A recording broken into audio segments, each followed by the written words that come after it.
Come with me, the time is right. There's no better team. Arm in arm, we'll win the fight. It's always been our dream. Here's my referral code for everybody that's been asking. Use that, please. Hey guys, how's it going? It is I, the real Randy Chavez, coming at you today again with a Earth 2 update video. This is specifically about the facts that I missed in the last one. Last one is just about excitement and reaction and speculation. I do have some hard facts now. I'm ready to go.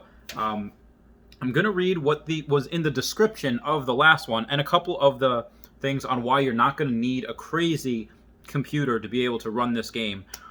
So from the developers, here it is, uninterrupted in-game footage showcasing the E2 engine for the first time and a taste of the quality that users can expect in the future with Phase 3. Pretty much gameplay in Phase 3. We have released this video for all of our amazing supporters who have been waiting patiently to view it, but also for the validation to prove in the E2 engine that it does exist and already runs a highly performant terrain system capable of streaming the world, an engine that has been built over many years. This is the first glimpse of the future of what Phase 3 and beyond will look like, and it's only the beginning.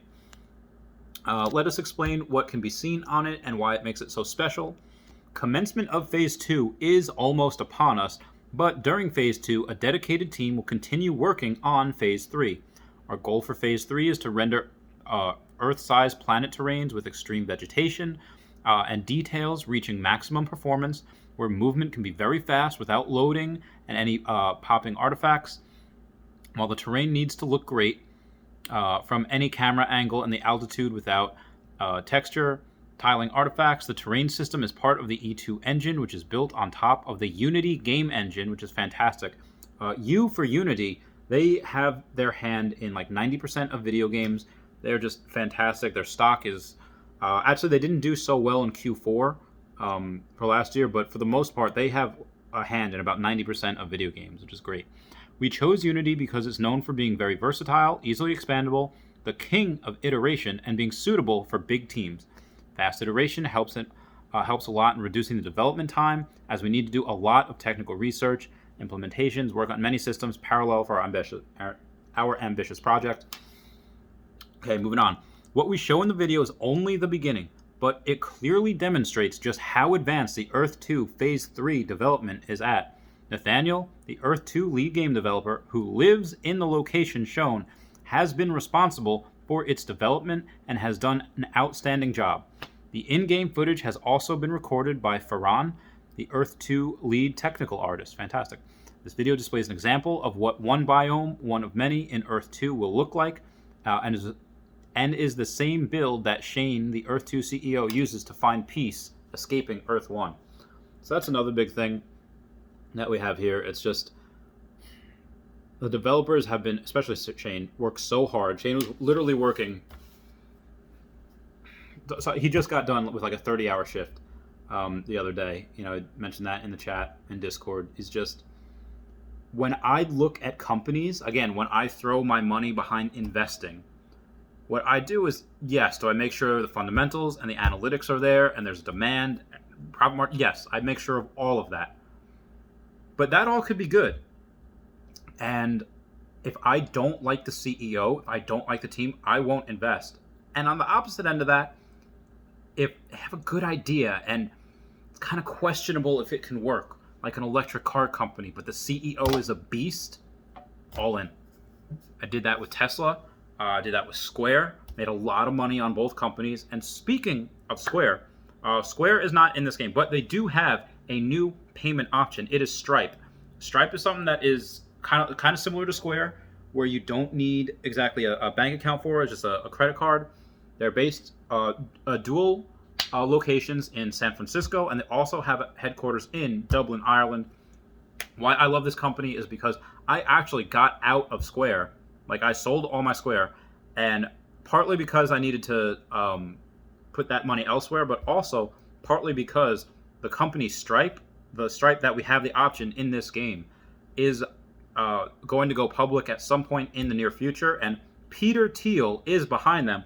Peter Thiel is one of the smartest men on the planet. The company is worth $36 billion, and I thought that Stripe, and I had the option years ago to a while ago to buy either PayPal or Square, and I put in Square because there's more users on the Cash App than it does on PayPal's Venmo. I like the CEO better. CEO meaning Jack Dorsey, and then when Peter Thiel behind Stripe and Stripe being a part of this game, there's a $36 billion company. There's for anyone that still thinks this is a scam, like I don't know what to tell you. There's so many big names in this. This is a good thing. So Earth 2 will have approximated look of Earth 1 with its many biomes like grassland, forest, tropical, desert, tundra, marine, etc. So they just named 6 right there. Having achieved this to date, imagine what we can do once our team expands and we continue to board developers with similar skills, build on Earth 2, the massive immersive alternative reality where you can truly be limitless and free. And at any place of your choosing without some of those limitations that issue on Earth 1.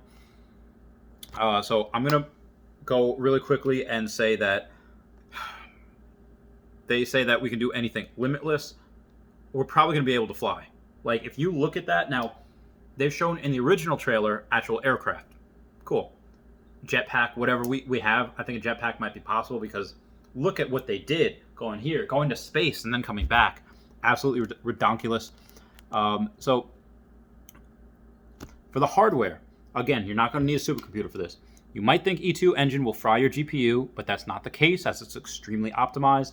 For example, the entire terrain mesh is rendered with only 8 draw calls and 1 material without using any tessellation.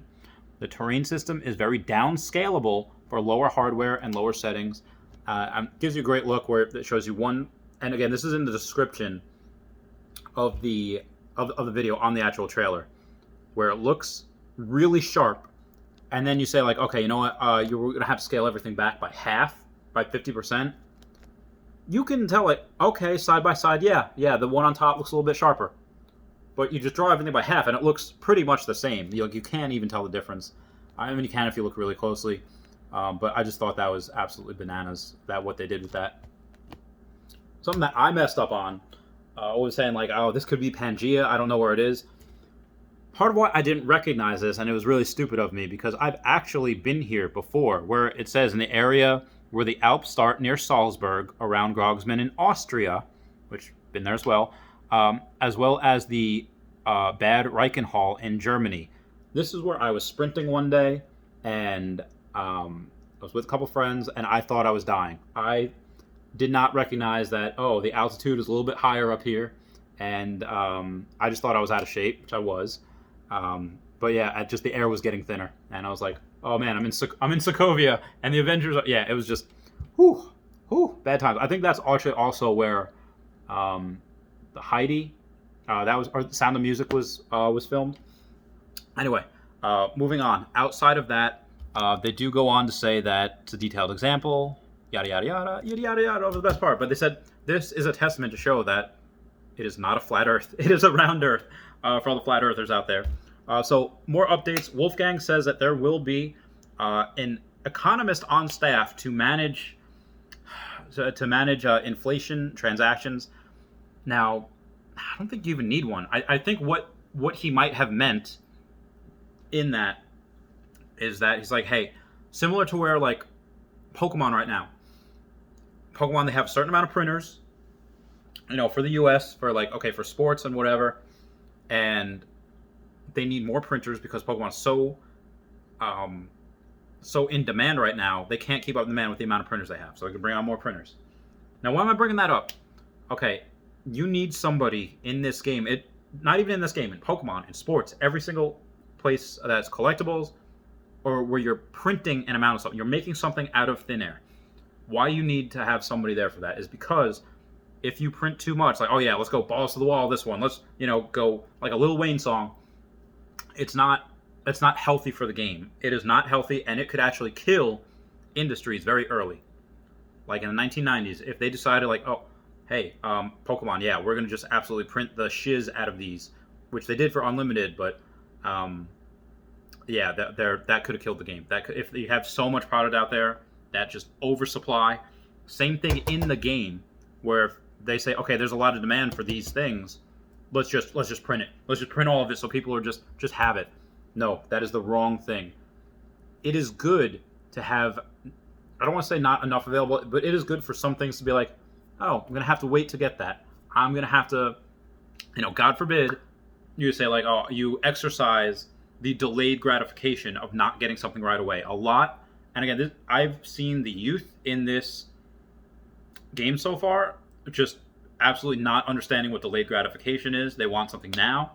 I'm going to rustle a lot of jimmies with this. They want something now. They don't care whose feelings they hurt. They don't care what they have to do. So, oh, yeah, it looks like they're just drawing, they're dragging from this. I could make this inside of 2 weeks. Okay, if you can make this inside of 2 weeks, go make it inside of 2 weeks. Like go do that. They always want more. They always want more. They always want, again, there's not enough appreciation for this type of thing. And again, so getting back to my original point, so I went off on a tangent there. You need someone to be able to say like, hey, no, we can't oversupply this, because then if that happens, then, the market gets a little iffy and no one's able to sell. And so the same way that I don't think the Federal Reserve in the US should be a thing, printing money out of thin air because it's not a federal company, they're probably going to have someone on the game saying like, okay, that's enough. We're not gonna spawn any more of that for right now. We're gonna work on these things, which I think is very, very healthy. If that's what I think they're doing, that is great job, guys. Another question: when will the game be translated? I don't know. Like I said on the last game, on the last video, this is going to be something where China is going to be a big one. Now, it could be banned in China. If there is something on the game that says, somebody put something in the game that says like "Free Hong Kong," or like say something like "Hey China," release those Muslim internment camps, release those. Yeah, this game's gonna get banned in China real quick. If that happens, I would like it. As much of a rebel I am, as much as I would love to be like, yeah, give it to China, for those crimes against humanity that they pull. I would rather have people not do that, and then just have the Chinese people in the game, because again, 1% is 10 million people. So again, that's all you need is 1% of China, and that's it. Somebody else asked, and I'm just doing a couple. I'm going to do a whole video of I have so many other questions to go through. Just doing a couple here before it gets too long. When you get big enough, how do you plan to give back for the Earth 2 game?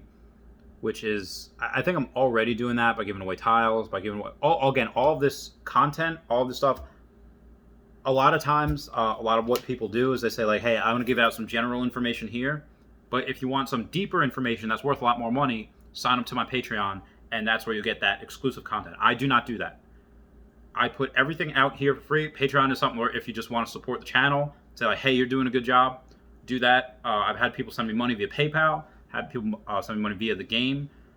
Speaking of giving back, the winner of my last three contest winners are J Lab, Crystal Stroud, and James Neal. You guys messaged me for your free tile in my Megacity. So yeah, outside of that, and again, most everything I do is for those island and for those endangered species in Madagascar. So maybe I'll do a full video on that at some point. I love you guys. Just comment, like, and subscribe. Comments are good for the YouTube algorithm. I love you all. Goodbye. Meow, meow, meow.